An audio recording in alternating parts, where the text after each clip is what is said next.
Hello, and welcome. This is Eddie with Velocore, and today I will be reading the very first of many short stories by Jack London. This collection is called Lost Face, and the very first short story is the titular story, Lost Face. Enjoy.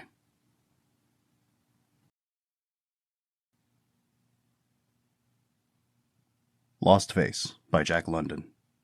It was the end. Soup and Cow had traveled a long trail of bitterness and horror, homing like a dove for the capitals of Europe, and here, farther away than ever, in Russian America, the trail ceased. He sat in the snow, arms tied behind him, waiting the torture. He stared curiously before him at a huge Cossack, prone in the snow, moaning in his pain. The men had finished handling the giant and turned him over to the women. That they exceeded the fiendishness of the man's cries attested. Soup and Cow looked on, and shuddered. He was not afraid to die. He had carried his life too long in his hands, on that weary trail from Warsaw to Nulato, to shudder at mere dying, but he objected to the torture. It offended his soul, and to this offense, in turn, was not due to the mere pain he must endure, but to the sorry spectacle the pain would make of him. He knew that he would pray, and beg, and entreat, even as Big Ivan and the others had gone before. This would not be nice. To pass out bravely and cleanly, with a smile and a jest, that would have been the way. But to lose control, to have his soul upset by the pangs of the flesh, to screech and gibber like an ape, to become the veriest beast, that was what was so terrible. There had been no chance to escape. From the beginning, when he dreamed the fiery dream of Poland's independence, he had become a puppet in the hands of fate. From the beginning, at Warsaw, at St. Petersburg, in the Siberian mines, in Kamchatka, on the crazy boats of the fur thieves, fate had been driving him to this end. Without doubt, in the foundations of the world was graved this end for him who was so fine and sensitive, whose nerves scarcely sheltered under his skin, who was a dreamer and a poet and an artist. Before he was dreamed of, it had been determined that the quivering bundle of sensitiveness that constituted him should be doomed to live in raw and howling savagery, and to die in this far land of night, in this dark place beyond the last boundaries of the world. He sighed. So that thing before him was Big Ivan the giant, the man without nerves, the man of iron, the Cossack turned freebooter of the seas, who was as phlegmatic as an ox, with a nervous system so low that what was pain to ordinary men was scarcely a tickle to him. Well, trust these Nulato Indians to find Big Ivan's nerves and trace them to the roots of his quivering soul. They were certainly doing it. It was inconceivable that a man could suffer so much and yet live. Big Ivan was paying for his low order of nerves. Already he had lasted twice as long as any of the others. Soup and Cow felt that he could not stand the Cossack's sufferings much longer. Why didn't Ivan die? He would go mad if that screaming did not cease, but when it did cease, his turn would come. And there was Yakaga awaiting him too, grinning at him even now in anticipation. Yakaga, whom only last week he had kicked out of the fort, and upon whose face he had laid the lash of his dog whip. Doubtlessly Yakaga was saving him for more refined tortures, more exquisite nerve-wracking. That must have been a good one, from the way Ivan screamed. The squaws bending over him stepped back with laughter and clapping of hands. Soup and Cow saw the monstrous thing that had been perpetrated, and began to laugh hysterically. The Indians looked at him in wonderment that he should laugh, but Soup and Cow could not stop. This would never do. He controlled himself, the spasmodic twitching slowly dying away. He strove to think of other things, and began reading back in his own life. He remembered his father and his mother, and the little spotted pony, and the French tutor who had taught him dancing and sneaked him an old, worn copy of Voltaire. Once more he saw Paris, and dreary London, and gay Vienna, and Rome. And once more he saw that wild group of youths who had dreamed, even as he, the dream of an independent Poland, with a king of Poland on the throne of Warsaw. There it was that the long trail began. Well, he had lasted longest. One by one, beginning with the two executed at St. Petersburg, he took up the count of the passing of those brave spirits. Here one had been beaten to death by a jailer, and there, on that blood-stained highway of the exiles, where they had marched for endless months, beaten and maltreated by their Cossack guards. Another one had dropped by the way. Always it had been savagery. Brutal, bestial savagery. They had died, of fever, in the mines, under the knout. The last two had died after the escape, in the battle with the Cossacks. And he alone had won to Kamchatka with the stolen papers and the money of a traveler he had left lying in the snow. It had been nothing but savagery. All the years, with his heart in studios, and theaters, and courts, he had been hemmed in by savagery. He had purchased his life with blood. Everybody had killed. He had killed that traveler for his passports. He had proved that he was a man of parts by dueling with 2 Russian officers on a single day. He had to prove himself in order to win a place among the fur thieves. He had to win that place. Behind him lay the 1,000-years-long road across all Siberia and Russia. He could not escape that way. The only way was ahead, across the dark and icy sea of Bering to Alaska. The way had led from savagery to deeper savagery. On the scurvy-rotten ships of the fur thieves, out of food and out of water, buffeted by the interminable storms of that stormy sea, men had become animals. Thrice he had sailed east from Kamchatka. And thrice, after all manner of hardship and suffering, the survivors had come back to Kamchatka. There had been no outlet for escape, and he could not go back the way he had come, for the mines and the Naud awaited him. Again, for the fourth and last time, he had sailed east. He had been with those who first found the fabled Seal Islands, but he had not returned with them to share the wealth of furs in the mad orgies of Kamchatka. He had sworn never to go back. He knew that to win to those dear capitals of Europe he must go on. So he had changed ships and remained in the dark new land. His comrades were Slavonian hunters and Russian adventurers, Mongols and Tartars and Siberian aborigines. And through the savages of the New World they had cut a path of blood. They had massacred whole villages that refused to furnish the fur tribute. And they, in turn, had been massacred by the ship's companies. He, with one Finn, had been the sole survivor of such a company. They had spent a winter of solitude and starvation on a lonely Aleutian isle, and their rescue in the spring by another fur ship had been one chance in 1,000. But always the terrible savagery had hemmed him in, passing from ship to ship and ever refusing to return. He had come to the ship that explored south. All down the Alaska coast they had encountered nothing but hosts of savages. Every anchorage among the beetling islands or under the frowning cliffs of the mainland had meant a battle or a storm. Either the gales blew, threatening destruction, or the war canoes came off, manned by howling natives with the war paint on their faces, who came to learn the bloody virtues of the sea rovers' gunpowder. South they had coasted, clear to the mythland of California. Here, it was said, were Spanish adventurers who had fought their way up from Mexico. He had hopes of those Spanish adventurers. Escaping to them, the rest would have been easy. A year or two, what did it matter more or less? And he would win to Mexico, then a ship, and Europe would be his. But they had met no Spaniards, only had they encountered the same impregnable wall of savagery. The denizens of the confines of the world, painted for war, had driven them back from the shores. At last, when one boat was cut off and every man killed, the commander had abandoned the quest and sailed back to the north. The years had passed. He had served under Tepenkov when Mikhailovsky Redoubt was built. He had spent 2 years in the Kuskokwim country. 2 summers in the month of June, he had managed to be at the head of Kosebu Sound. Here, at this time, the tribes assembled for barter. Here were to be found spotted deerskins from Siberia, ivory from the Diomedes, walrus skins from the shores of the Arctic, strange stone lamps, passing in trade from tribe to tribe, no one knew whence, and once, a hunting knife of English make. And here, Supenkau knew, was the school in which to learn geography, for he met Eskimos from Norton Sound, from King Island and St. Lawrence Island, from Cape Prince of Wales and Point Barrow. Such places had other names, and their distances were measured in days. It was a vast region these trading savages came from, and a vaster region from which, by repeated trade, their stone lamps and that steel knife had come. Supenkau bullied, and cajoled, and bribed. Every far journeyer or strange tribesman was brought before him. Perils unaccountable and unthinkable were mentioned, as well as wild beasts, hostile tribes, impenetrable forests, and mighty mountain ranges. But always from beyond came the rumor and the tale of white-skinned men, blue of eye and fair of hair, who fought like devils and who sought always for furs. They were to the east, far, far to the east, and no one had seen them. It was the word that had been passed along. It was a hard school. One could not learn geography very well through the medium of strange dialects, from dark minds that mingled fact and fable and that measured distances by sleeps, that varied according to the difficulty of the going. But at last came the whisper that gave Supenkau courage. In the east lay a great river where were those blue-eyed men. The river was called the Yukon. South of Mikhailovsky Redoubt emptied another great river which the Russians knew as the Quipyak. These 2 rivers were one, ran the whisper. Supenkau returned to Mikhailovsky. For a year he urged an expedition up to the Quipyak.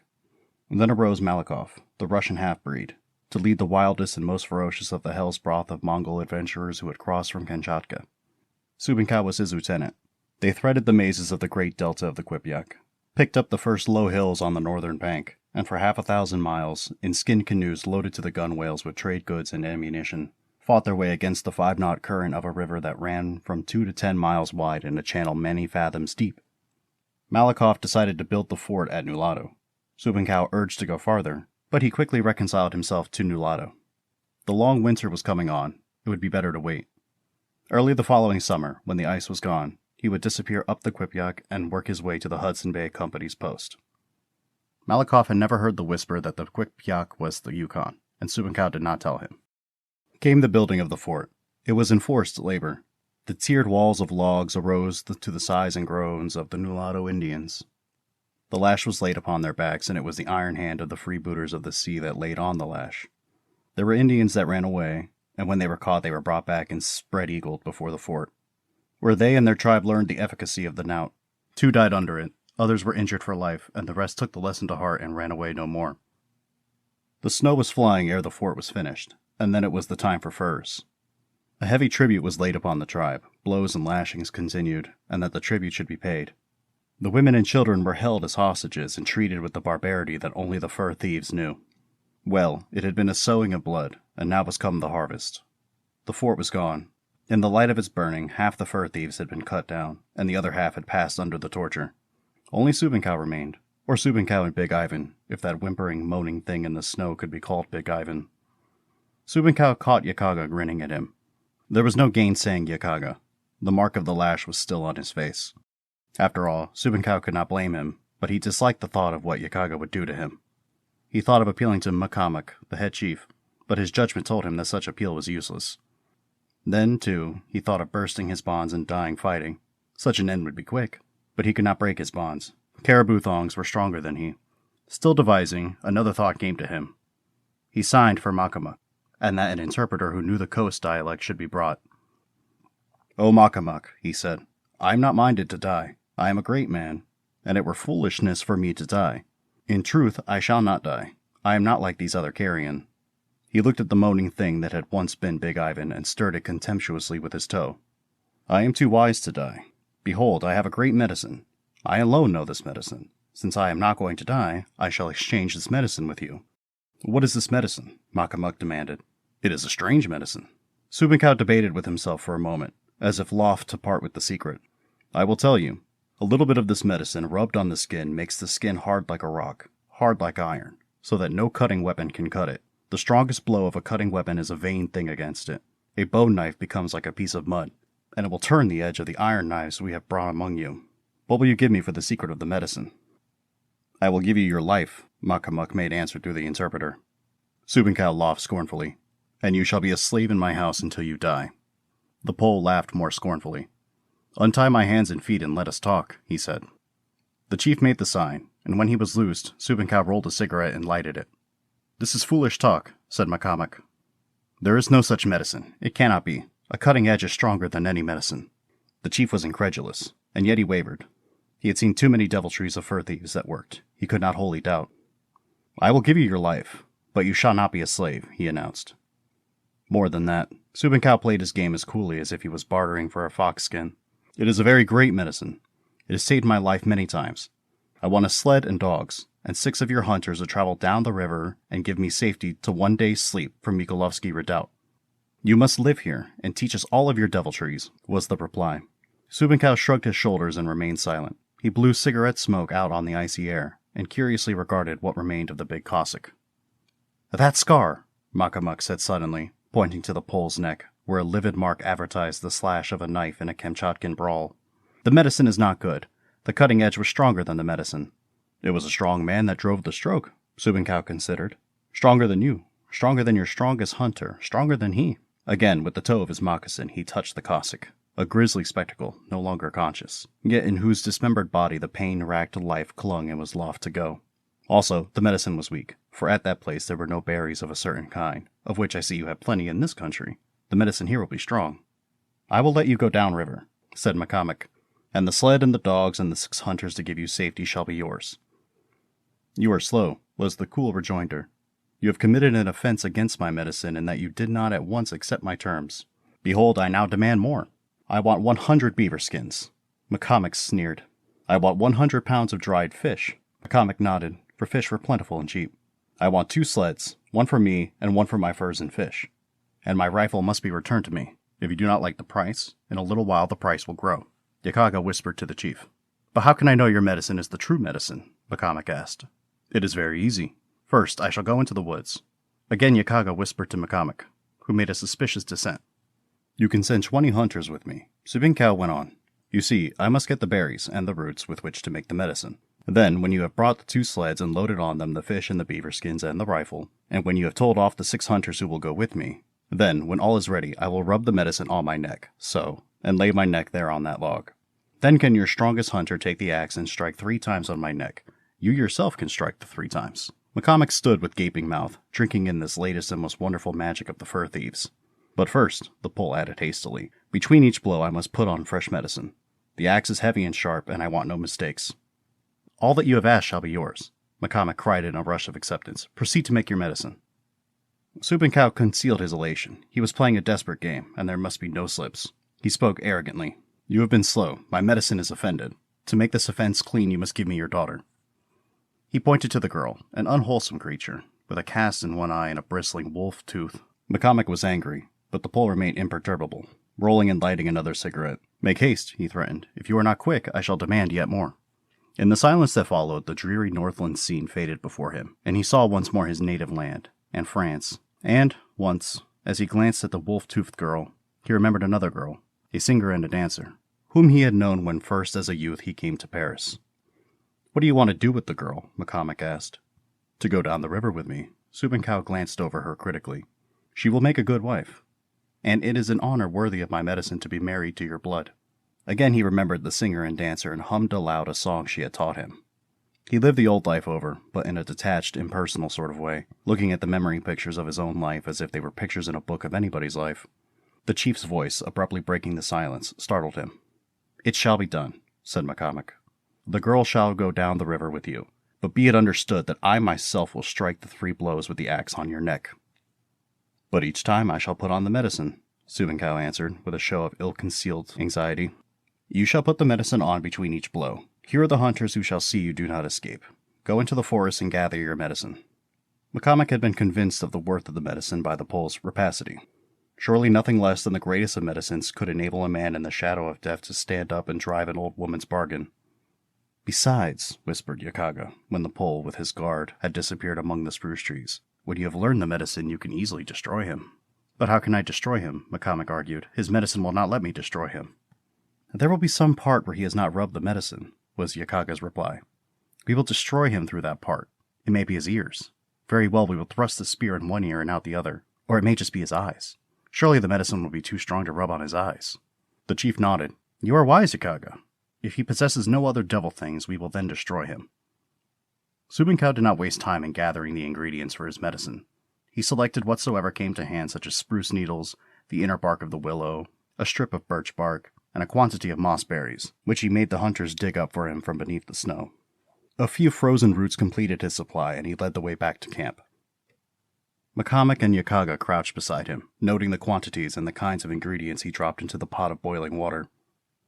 You must be careful that the moss berries go in first, he explained. And, oh yes, one other thing. The finger of a man. Here, Yakaga, let me cut off your finger. But Yakaga put his hands behind him and scowled. Just a small finger, Subinkao pleaded. Yakaga, give him your finger, McCormick commanded. There be plenty of fingers lying around, Yakaga grunted, indicating the human wreckage in the snow of the score of persons who had been tortured to death. It must be the finger of a live man, the Pole objected. Then shall you have the finger of a live man. Yakaga strode over to the Cossack and sliced off a finger. He is not yet dead, he announced, flinging the bloody trophy in the snow at the Pole's feet. Also, it is a good finger, because it is large. Subinkao dropped it into the fire under the pot and began to sing. It was a French love song that with great solemnity he sang into the brew. Without these words I utter into it, the medicine is worthless, he explained. The words are the chiefest strength to it. Behold, it is ready. Name the words slowly, that I may know them, McCormick commanded. Not until after the test. When the axe flies back 3 times from my neck, then I will give you the secret of the words. But if the medicine is not good medicine? McCormick queried anxiously. Subinkao turned upon him wrathfully. My medicine is always good. However, if it is not good, then do by me as you have done by the others. Cut me up a bit at a time, even as you have cut him up. He pointed to the Cossack. The medicine is now cool. Thus I rub it on my neck, saying this further medicine. With great gravity he slowly intoned a line of the Marseillaise, at the same time rubbing the villainous brew thoroughly into his neck. An outcry interrupted his play-acting. The giant Cossack, with a last resurgence of his tremendous vitality, had arisen to his knees. Laughter and cries of surprise and applause arose from the mulattoes, as Big Ivan began flinging himself about in the snow with mighty spasms. Subinkov was made sick by the sight, but he mastered his qualms and made believe to be angry. "This will not do," he said. "Finish him, and then we will make the test. Here, you, Yakaga, see that his noise ceases." While this was being done, Subinkov turned to McCormick. "And remember, you are to strike hard. This is not baby work. Here, take the axe and strike the log so that I can see you strike like a man." McCormick obeyed, striking twice, precisely and with vigor, cutting out a large chip. "It is well." Subinkov looked about him at the circle of savage faces that somehow seemed to symbolize the wall of savagery that had hemmed him about ever since the Tsar's police had first arrested him in Warsaw. "Take your axe, McCormick, and stand so. I shall lie down. When I raise my hand, strike, and strike with all your might. And be careful that no one stands behind you. The medicine is good, and the axe may bounce off my neck and right out of your hands." He looked at the 2 sleds, with the dogs in harness loaded with furs and fish. His rifle lay on top of the beaver skins. The 6 hunters who were to act as his guard stood by the sleds. "Where is the girl?" the Pole demanded. "Bring her up to the sleds before the test goes on." When this had been carried out, Subinkov lay down in the snow, resting his head on the log like a tired child about to sleep. He had lived so many dreary years that he was indeed tired. "I laugh at you and your strength, O McCormick," he said. "Strike, and strike hard." He lifted his hand. McCormick swung the axe, a broad axe for the squaring of logs. The bright steel flashed through the frosty air, poised for a perceptible instant above McCormick's head, then descended upon Subinkov's bare neck. Clear through flesh and bone it cut its way, biting deep into the log beneath. The amazed savages saw the head bounce a yard away from the blood-spouting trunk. There was a great bewilderment and silence, while slowly it began to dawn in their minds that there had been no medicine. The fur thief had outwitted them. Alone, of all their prisoners, he had escaped the torture. That had been the stake for which he played. A great roar of laughter went up. McCormick bowed his head in shame. The fur thief had fooled him. He had lost face before all his people. Still they continued to roar out their laughter. McCormick turned, and with bowed head stalked away. He knew that thenceforth he would no longer be known as McCormick. He would be Lost Face. The record of his shame would be with him until he died, and whenever the tribes gathered in the spring for the salmon, or in the summer for the trading, the story would pass back and forth across the campfires of how the fur thief died peaceably, at a single stroke, by the hand of Lost Face. Who was Lost Face? He could hear, in anticipation, some insolent young buck demand.